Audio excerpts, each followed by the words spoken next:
Hello everyone and welcome back to my channel. आज की video के अंदर हम जो टॉपिक करने वाले हैं उसका नाम है चार्ज ऑफ जीएसटी।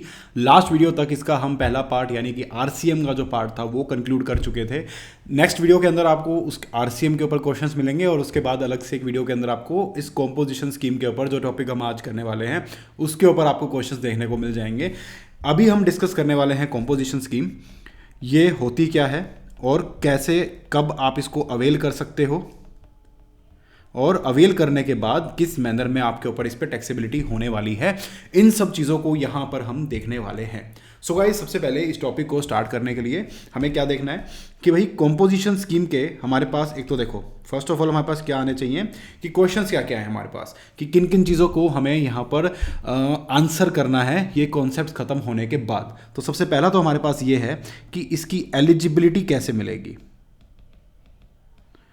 कि आप एलिजिबल इसके लिए कब होने वाले हो। दूसरा क्वेश्चन आपके पास ये बनता है कि भाई एलिजिबिलिटी होने के बाद ये किस रेट से लगने वाला है। और थर्ड क्वेश्चन आपके पास ये आएगा कि किस अमाउंट के ऊपर ये जो रेट है आपका, ये रेट आपका लगेगा। तो ये सारे के सारे क्वेश्चंस का आंसर करने के लिए हम इस पूरे के पूरे कॉन्सेप्ट को पढ़ेंगे। तो सबसे पहली बात तो ये आती है कि भाई इसके अंदर ना दो कैटेगरीज आती हैं, ठीक है। एक आता है आपके पास सेक्शन नंबर 10(1) और 2, और दूसरा आपके पास आता है सेक्शन नंबर 10(2)(a). ये रिलेटिवली 10(2)(a) रिलेटिवली नया है और ये आपके पास प्री एग्जिस्टिंग टॉपिक्स थे।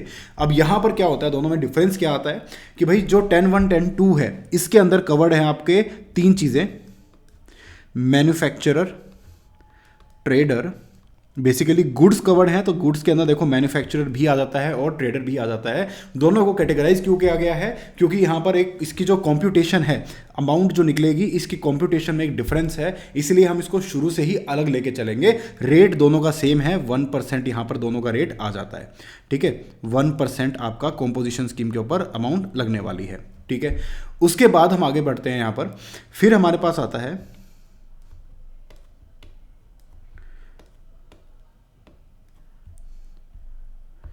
तो इसके बाद हम आगे बढ़े तो यहां पर आता है हमारे पास रेस्टोरेंट सर्विस। यहां पर आपके पास रेट लगता है 5%, यानी कि 2.5% जो होगा वो आपका CGST एंड जो आपका यहां पर 2.5% जो होगा वो होगा SGST। तो इस तरीके से यहाँ पर ये चीज़ें आपके पास आ जाएगी। और जो 1% है इसका भी सेम मैनर में 0.5% एंड 0.5% का यहाँ पर बाइफर्केशन आपके पास आ जाएगा। वहीं अगर मैं बात करूँ तो 102(a) उसमें अदर देन रेस्टोरेंट सर्विसेज जो बाकी की सर्विसेज हैं वो यहाँ पर आपके पास कवर हो जाएंगी और इनके ऊपर जो रेट लगेगा वो लगेगा 6%। अब ये तो चलो हमने देख लिया कि 6% आ गया, रेट कम आ गया। तो ये मैकेनिज्म वर्क कैसे करता है, तो बेसिकली क्या होगा कि कुछ जो छोटे ट्रेडर्स हैं या कोई छोटा बिजनेसमैन है वो इतने बड़े हैसल के अंदर नहीं घुसना चाहता, तो उस केस में वो क्या कर सकता है, वो उस हैसल को अवॉइड करने के लिए कॉम्पोजिशन स्कीम ले लेगा और उसकी वजह से उसको वो ITC, output tax liability, tax invoice, returns, ये सब चीज़ों में नहीं घुसना पड़ेगा। रिटर्न्स भी इसकी हाफ ईयरली या फिर एनुअली होगी, मंथली रिटर्न इसको नहीं देनी पड़ेगी। तो इन सब चीज़ों को अवॉइड करने के लिए वो कॉम्पोजिशन स्कीम ले सकता है। तो देखो यहाँ पर यही बेनिफिट हुआ ना कि सपोज ये एक सप्लायर है और ये एक रिसिपिएंट है। नॉर्मली क्या होगा कि भाई जो ये सप्लायर है इसने रेसिपिएंट को कोई सर्विस या गुड्स प्रोवाइड कराने के लिए पहले भी कोई ना कोई गुड्स या सर्विसेज ली होगी। तो यहाँ पर इसका ये बनेगा ITC, यहाँ पर बनेगा आउटपुट टैक्स। इन दोनों का जो डिफरेंस होगा ये जाकर डिपॉजिट हो जाएगा गवर्नमेंट के पास। अब यहाँ पर हो क्या रहा है कि भाई जैसे आउटपुट टैक्स लायबिलिटी 18% बनी, ITC इसने 16% लिया, 2% जाके गवर्नमेंट को जमा करा देता है। तो ये एक कितना एक्स्ट्रा टास्क है। इस टास्क को अवॉइड करने के लिए इसको ऑप्शन क्या दे दिया गया कि ना तू आउटपुट GST बनाएगा ना तू ITC लेगा, तू सिंपली क्या कर कि भाई 1% तेरी पूरी की पूरी टर्नओवर का मुझे दे दे। ऐसा गवर्नमेंट ने बोला कि भाई इन सब चीज़ों से तू बाहर निकल और इसका 1% मुझे दे और काम खत्म, और अपनी रिटर्न जो भी है एनुअली, हाफ ईयरली, वो फाइल कर and you are free to go, ठीक है। तो भाई ये चीज़ अलाउ कर दी। तो क्या ये स्कीम सबको अलाउ कर दी? तो भाई जहां मैंने आपको स्टार्टिंग में ही बताया कि ये चीज़ एप्लीकेबल है only for the small businessman. अब ये स्मॉल बिजनेसमैन कौन है ये हमें डिसाइड करना है, और वो हम देखेंगे पार्ट 1 के अंदर, जो कि है एलिजिबिलिटी, कि भाई कौन कौन एलिजिबल है to claim to be under the composition scheme. तो यहां पर जो मैंने स्टार्टिंग में ही जो दो अलग कैटेगरीज आपको बताई है कि एक मैन्युफैक्चरर ट्रेडर और रेस्टोरेंट सर्विस वाला आ गया, और एक आ गया आपका इनके अलावा अदर सर्विसेज। तो भाई इनके लिए दोनों के लिए अलग अलग एलिजिबिलिटीज हैं। वो कैसे होंगी कि भाई लास्ट ईयर की टर्नओवर, देखो ये आपका है करंट ईयर और ये आपका है प्रीवियस ईयर। तो अगर आपकी लास्ट ईयर की टर्नओवर 10(1) और 2 के केस के अंदर 1.5 करोड़ ऑल ओवर इंडिया और 75 लाख फॉर 8 स्पेशल स्टेट्स, अगर ऐसा है तो भाई इस केस के अंदर आपके पास आपको इस साल के अंदर आप कॉम्पोजिशन स्कीम अवेल कर सकते हो। ठीक है, तो ये आपकी फर्स्ट एलिजिबिलिटी यहां पर आ गई।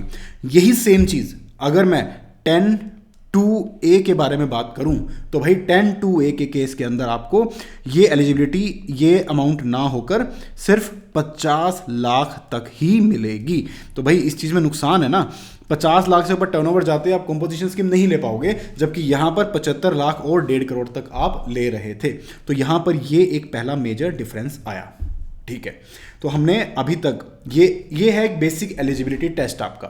ठीक है, उसके अलावा कुछ आपको कंडीशंस आपके ऊपर आ जाएंगी, उन कंडीशंस को भी एक एक करके हम धीरे धीरे देखते हैं। अभी तक जो हमने किया उसको क्लियर करते हुए चलते हैं। तो सबसे पहले हमने क्या देखा कि भाई एलिजिबिलिटी हमने देख ली इसकी कि आपके पास दो अमाउंट्स की लिमिट आ गई है, 1.5 CR एंड 75 लाख। डिटेल्स इसकी हम और देखेंगे। अभी मैं आपको एक बेस बना रहा हूं आपका। उसके बाद दूसरी आपके पास 10(2)A की लिमिट आ गई यहां पर 50 लाख रुपए। ओके, ये देख लिया हमने। इनके रिस्पेक्टिव रेट्स देख लिए कि गुड्स के केस के अंदर 1% है, चाहे वो मैन्युफैक्चरर हो चाहे वो ट्रेडर हो। रेस्टोरेंट के केस में 5%, और ये जो 50 लाख की लिमिट वाली जो सर्विसेज हैं उस केस के अंदर आपके पास आ जाता है ये 6%। तो भाई हमने एलिजिबिलिटी एंड रेट यहां पर कंक्लूड कर लिया।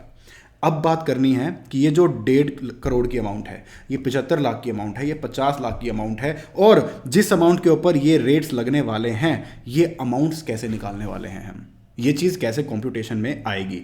तो भाई इसके लिए आपके पास दो कॉन्सेप्ट्स आते हैं। एक आता है आपका एग्रीगेट टर्नओवर, और दूसरा आता है आपके पास टर्नओवर इन स्टेट।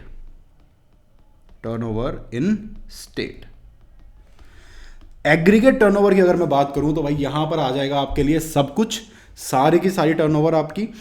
इसमें क्या क्या आ जाएगा आपका सारी की सारी टैक्सेबल सप्लाईज, आपकी सारी की सारी एग्जेम्प्ट सप्लाईज, आपकी सारी की सारी एक्सपोर्ट्स, और आपके सारे की सारी इंटरस्टेट सप्लाईज।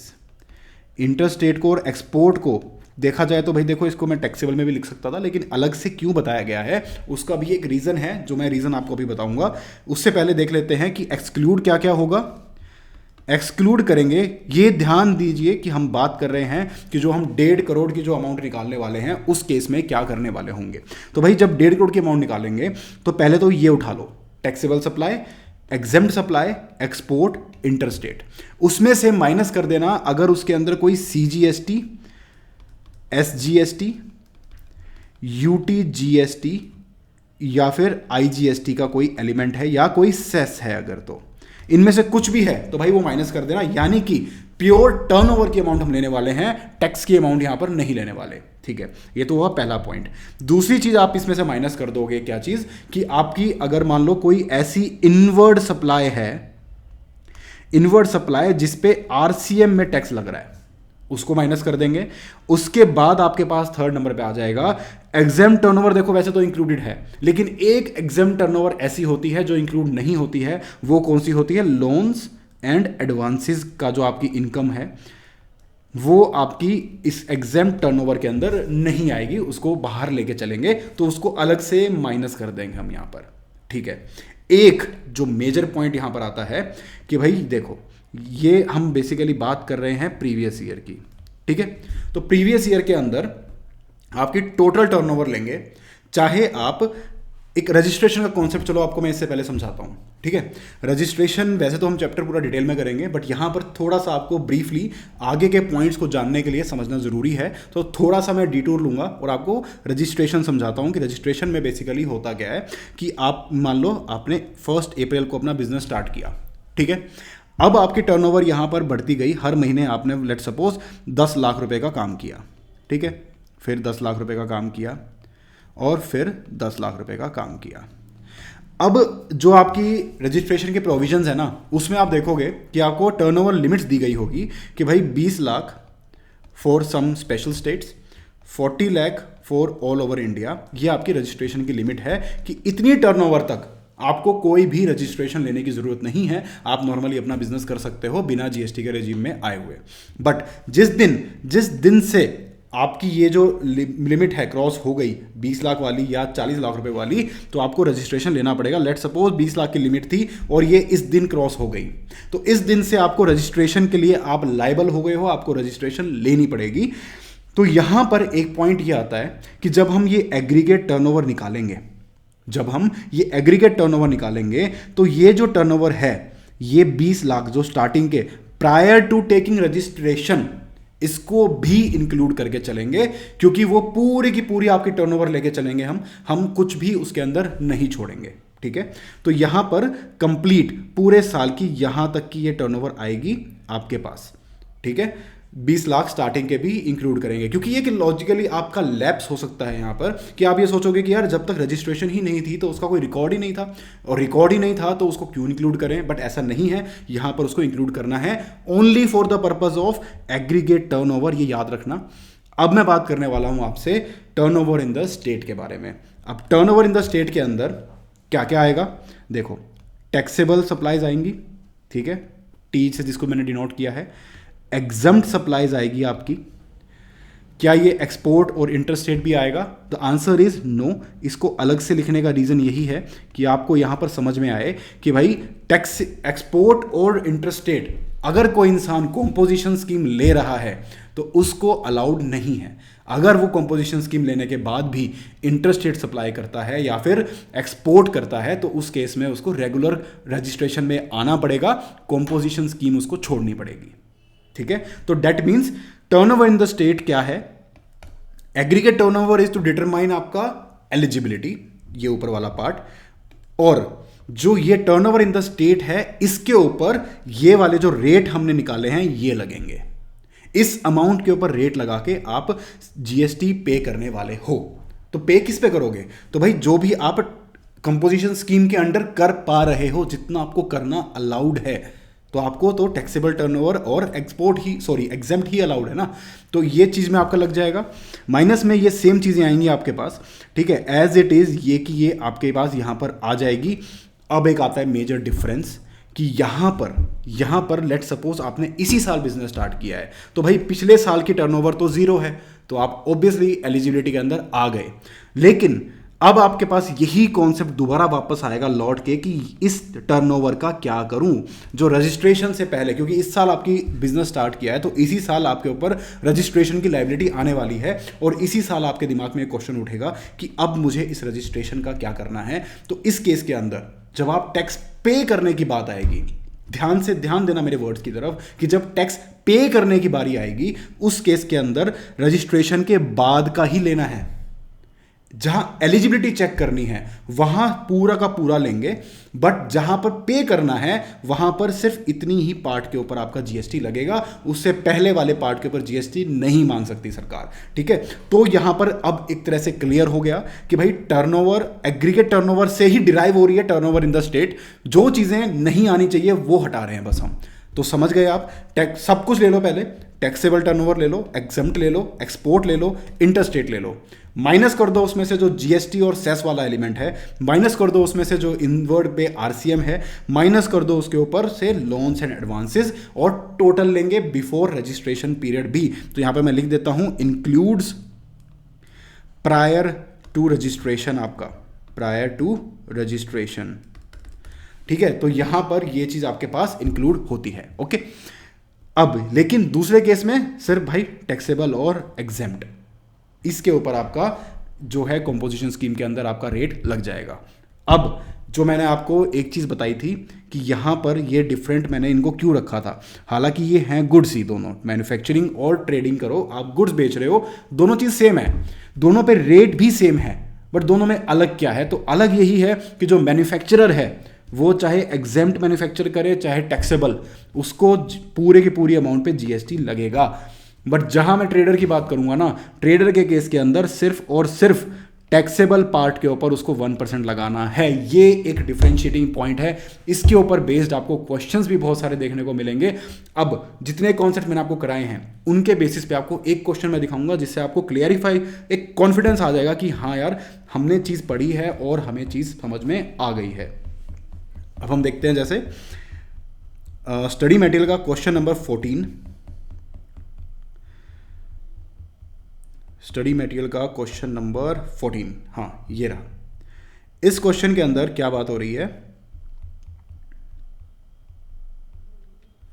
देखो अब इस क्वेश्चन में आपसे क्या पूछा गया है कि भाई एक केरला का इंसान है जिसने अपना बिजनेस स्टार्ट किया अप्रैल में, और उसने ये इंफॉर्मेशन आपको दी हुई है। क्या इंफॉर्मेशन दी हुई है कि भाई उसकी इंट्रा स्टेट जो टर्नओवर है, इंट्रा स्टेट टर्नओवर, ध्यान से देखना यहाँ पे इंट्रा स्टेट कर रहा है, इंट्रा स्टेट नहीं है तो एलिजिबल है, ओके। फिर आती है बात, for the first 2 quarters was as follows, April से जून उसका जो टर्नओवर थी यहाँ से स्टार्ट हुई, अप्रैल से जून तक इसकी टर्नओवर हुई 20 लाख रुपए। उसके बाद जुलाई से सितंबर हुई इसकी 100 लाख रुपीस। तो भाई यहां पर इसने देखो अप्रैल में बिजनेस स्टार्ट किया है, that means last year business exist नहीं करता था, इसका मतलब लास्ट ईयर की टर्नओवर कितनी हो गई इसकी, 0। क्योंकि टर्नओवर 0 हो गई तो ये 1.5 करोड़ 75 लाख से नीचे है, तो ये एलिजिबल है कॉम्पोजिशन स्कीम लेने में, ठीक है। अब इसने अपना बिजनेस स्टार्ट कर लिया, ठीक है। तो भाई 100 लाख रुपीज। अब आपका, मैं आपसे क्वेश्चन पूछता हूं कि क्या इसको जो जीएसटी लगेगा वो इस पूरे के पूरे 120 लाख पे लगेगा या सिर्फ और सिर्फ 100 लाख पे लगेगा। तो जो अभी हमने पूरा का पूरा डिस्कस किया, यहां पर हम किसको देखेंगे, टर्नओवर इन द स्टेट को, वो किस चीज पे लगेगा, वो रजिस्ट्रेशन के लिए लाइबल होने के बाद, यानी कि यहां पर देखो साफ साफ लिखा हुआ है, इसने रजिस्ट्रेशन 1 जुलाई से लिया है, यानी 20 लाख की टर्नओवर की लिमिट इसने क्रॉस करी, उसके बाद इसने यहां पर लिया अपना, ओके, रजिस्ट्रेशन। तो यहां पर इस पार्ट को ही हम कंसीडर करेंगे for the purpose of computing GST. यहां पर लगेगा इस पे रेट कितना, 1%। अब आते हैं इस क्वेश्चन के अगले स्टेप के ऊपर। अब उन्होंने ये पूछा है कि भाई 2 अलग अलग पर्सपेक्टिव से हमें इसकी जो जीएसटी है वो निकाल के दिखाओ। कैसे, एक मैन्युफैक्चरर होता तो और एक ट्रेडर होता तो अगर मैन्युफैक्चरर होता तो मैंने क्या बताया है, तो टैक्सेबल और एग्जेम्प्ट दोनों लेंगे, बट अगर ट्रेडर है तो सिर्फ और सिर्फ टैक्सेबल लेंगे। तो यहां पर क्या हुआ, इन्होंने दिया हुआ है कि भाई जो टोटल आपकी टर्नओवर है उसका 25% जो है ना वो आपका एग्जेम्प्ट है, एग्जेम्प्ट सप्लाईज है उसकी। तो यहां पर क्या करेगा ये, तो भाई एग्जेम्प्ट सप्लाईज हो गई, तो इसको अगर हम बाइफरकेट करें तो भाई 75 लाख जो है ना वो है टैक्सेबल और 25 लाख जो है वो है आपकी एग्जेम्प्ट। अब मैं मैन्युफैक्चरर को कंप्यूट करूंगा तो मैं लूंगा पूरा 100 पे 1%, तो आपका 10 लाख रुपए का यहां पर जीएसटी बन जाएगा। सॉरी 10 लाख नहीं, 1 लाख रुपए का, ओके। बट अगर मैं ट्रेडर का कंप्यूट करूंगा तो मैं लूंगा सिर्फ 75 लाख रुपए और 75,000 रुपीज का आपका जीएसटी बन जाएगा। तो यहां पर क्या क्या पॉइंट्स हमने ध्यान रखे कि ट्रेडर के केस के अंदर एग्जेम्प्ट इंक्लूड नहीं होगी और रजिस्ट्रेशन से पहले की टर्नओवर इंक्लूड नहीं होगी। तो इन सब चीज़ों को देखते हुए अब इस तरीके से ये आंसर हमने बहुत ही बेहतरीन तरीके से कंक्लूड कर दिया। अब इसको प्रेजेंट किस तरीके से करना है, इसका आंसर मैं अगर आपको दिखाऊं तो वो आपके पास आ जाता है, ये रहा। तो भाई देखो दोनों का रेट सेम है, दोनों क्योंकि गुड्स हैं।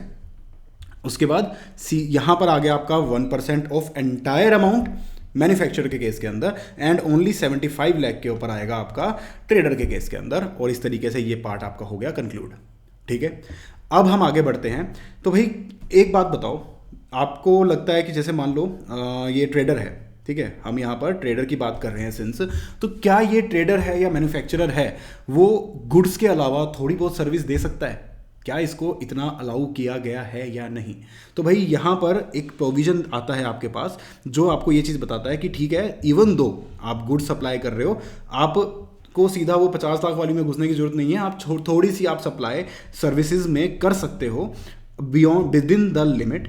उस लिमिट में आप करते हो तो आपको ये अलाउड है। अब वो लिमिट क्या क्या दी गई है, वो यहाँ पर आपके पास ये जो अमाउंट है कि भाई 10% of the turnover in state.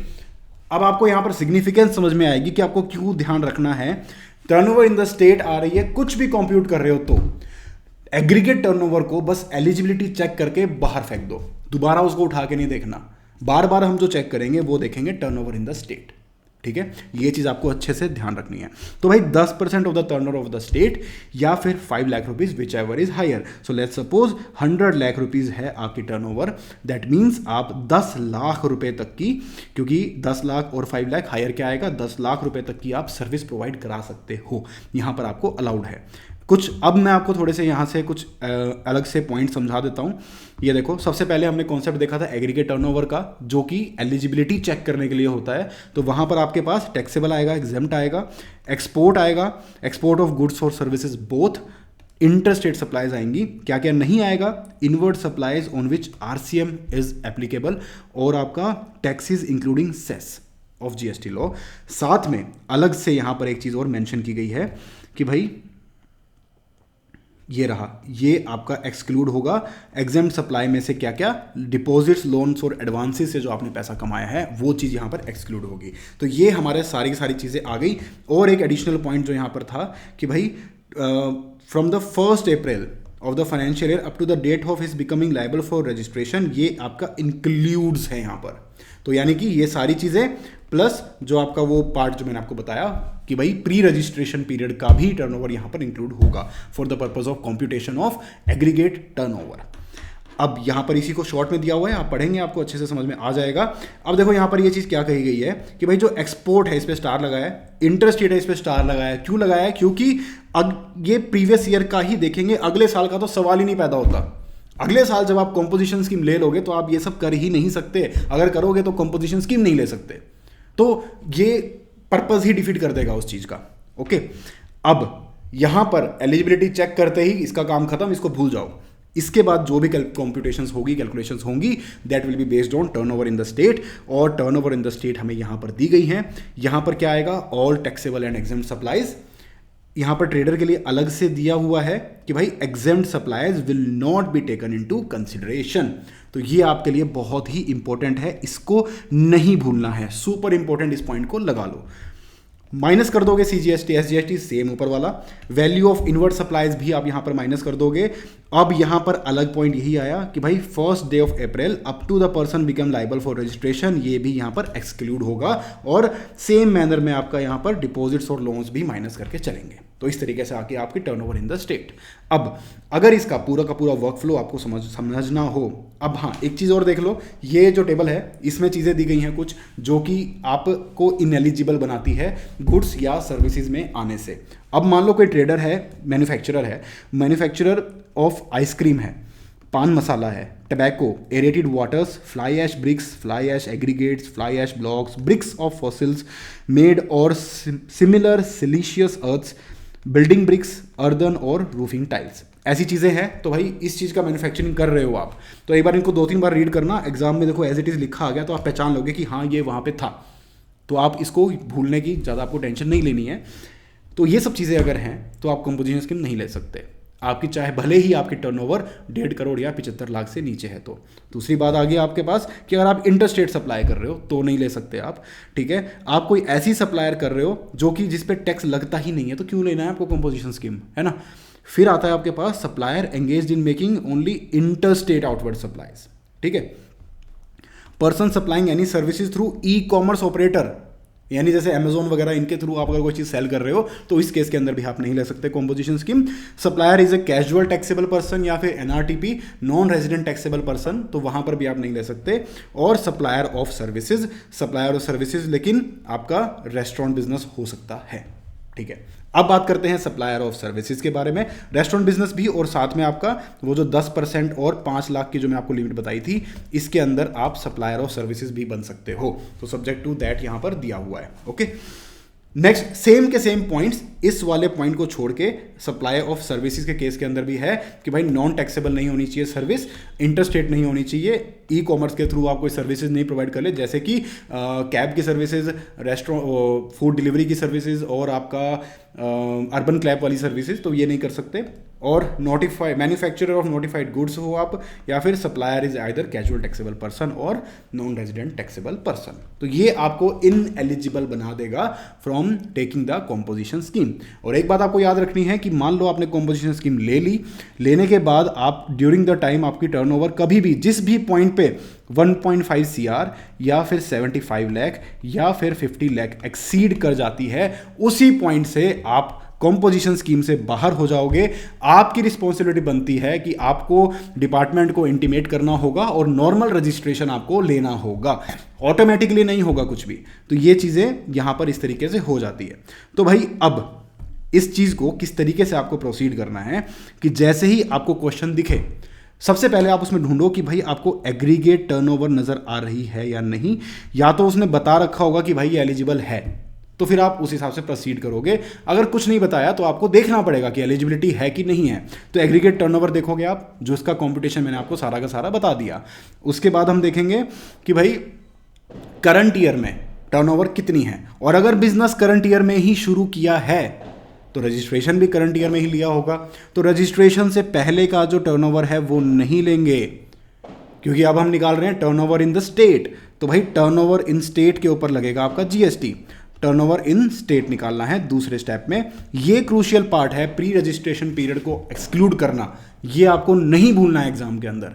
उसके बाद थर्ड पार्ट हम देखेंगे कि भाई ये चीज़ क्या है, क्या ये मैन्युफैक्चरर है, क्या ये ट्रेडर है, क्या ये रेस्टोरेंट सर्विस प्रोवाइडर है, क्या ये अदर सर्विस प्रोवाइडर है। याद रखना, इनमें कंफ्यूज मत हो जाना। रेस्टोरेंट की सर्विसेज एक ग्रुप में है और सर्विसेज जो अलग हैं वो अलग ग्रुप में है। रेस्टोरेंट का रेट है 5%, मैन्युफैक्चरर और ट्रेडर का है 1%। ये मैं टोटल बता रहा हूँ, दोनों का 50-50 हो जाएगा।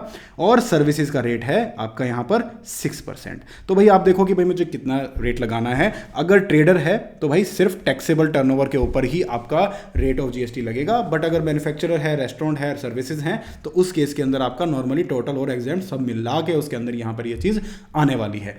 इनएलिजिबिलिटी चेक कर लेना कि भाई इनएलिजिबिलिटी तो नहीं है। और बीच में ध्यान देना कि भाई देखो ज़्यादा जहाँ पर फंसाया जाता है ना, आपको दे दी जाती है कि यार इंटरस्टेट सप्लाईज कर रहा है, तो आपको बताना पड़ेगा कि भाई हाँ ये इंसान इंटरस्टेट सप्लाईज कॉम्पोजिशन स्कीम लेते हुए नहीं कर सकता। अगर ऐसा कर रहा है तो he will be out of the composition scheme. तो भाई ये हुआ पूरा का पूरा टॉपिक आपका कॉम्पोजिशन स्कीम का। इसको पढ़ें, उसके बाद क्वेश्चंस करके देखें। आई एम श्योर कि आपको कोई भी डाउट यहाँ पर अराइज नहीं होने वाला। स्टिल अगर आपको कोई डाउट आता है तो आप कमेंट सेक्शन में डाल के मेरे से पूछ सकते हैं। Stay tune for next videos guys. I hope ये वीडियो आपको अच्छी लगी है। अगर अच्छी लगी है तो लाइक करें, सब्सक्राइब करें, and thank you for watching.